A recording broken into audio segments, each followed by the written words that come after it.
Assalamualaikum warahmatullahi wabarakatuh. Perkenalkan, saya Fani Apriani. Saya dari mahasiswa Institut Agama Islam Negeri Pontianak, jurusan Komunikasi dan Penyiaran Islam, semester 1 kelas 1B. Saya akan menjelaskan tentang sejarah bahasa Indonesia. Bahasa Indonesia lahir sejak tanggal 28 Oktober tahun 1928. Pada saat itu, bertepatan dengan hari di mana berkumpulnya para pemuda-pemudi dari seluruh pelosok Nusantara yang menghadiri acara kerapatan dan berikrar, yang berbunyi, bertumpah darah yang satu, tanah Indonesia, berbangsa yang satu, bangsa Indonesia, dan berbahasa yang satu, bahasa Indonesia. Sejak saat itu, sumpah itu dikenal sebagai Sumpah Pemuda. Seperti yang sudah kita ketahui, unsur ketiga pada sumpah ini ialah berbahasa yang satu, bahasa Indonesia.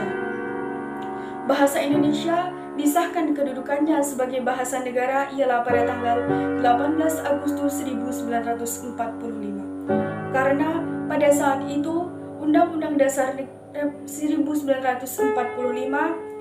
disahkan sebagai Undang-Undang Dasar Negara Republik Indonesia tahun 1945. Dalam Undang-Undang Dasar Negara Republik Indonesia tahun 1945 disebutkan bahwa bahasa negara ialah bahasa Indonesia yang disebutkan dalam bab 15 pasal 36. Keputusan Kongres Bahasa Indonesia II tahun 1954 di Medan antara lain yaitu menyatakan bahwa bahasa Indonesia berasal dari bahasa Melayu. Bahasa Indonesia tumbuh dan berkembang sejak zaman dahulu. Sudah digunakan sebagai bahasa penghubung. Kebangkitan nasional telah mendorong perkembangan bahasa Indonesia dengan pesat. Peranan kegiatan seperti perdagangan, politik, surat kabaran, bahkan majalah sangat besar dalam memodernkan dan mengukuhkan bahasa Indonesia. Proklamasi Kemerdekaan Republik Indonesia 17 Agustus 1945 telah mengukuhkan kedudukan dan fungsi bahasa Indonesia secara konstitusional sebagai bahasa negara.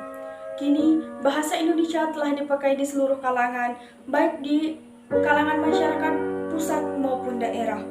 Maka dari itu, kita selaku generasi muda cintai bahasa kita, bahasa Indonesia, dan melestarikan budaya bangsa Indonesia.